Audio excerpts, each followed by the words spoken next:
যদি আপোনাৰ ঘৰত এটা সৰু শিশু আছে সিহঁতৰ কাৰণে ঠাণ্ডা দিনত অলপ যত্ন লোৱাটো বহুত উচিত সিহঁতৰ স্কিন বেছি সোনকালে ৰিয়েক্ট কৰে ড্ৰাই হৈ যায় আৰু ৰঙা ৰঙা প্যাচেছ নিচিনা স্কিনত দেখা পোৱা আৰম্ভ হৈ যায়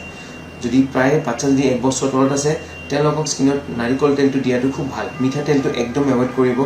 লগতে এটা ভাল ময়শ্চাৰাইজাৰটো বাচ্চাবিলাকৰ ক্ষেত্ৰত এবা বাটাৰ থকা ময়শ্চাৰাইজাৰ থাকে শিয়া বাটাৰ ম্যাঙ্গো বাটাৰ এইখিনি বাটাৰ থকা ময়শ্চাৰাইজাৰ যদি বাচ্চাক ইউজ কৰিব পাৰি তেওঁলোকৰ স্কিনটো বেছি সফট আৰু সেফ থাকিব লগতে বাচ্চাক বেছি মালিশ কৰিব নালাগে যদি দিনত এবাৰ আপুনি বহুত লাহেকে নাৰিকল তেল দি মালিশ কৰিছে সেইখিনি সিহঁতৰ কাৰণে ইনাফ বহুত বেছি কৰিলে তেওঁলোকৰ আৰু বেছি ইৰিটেশন হ'ব পাৰে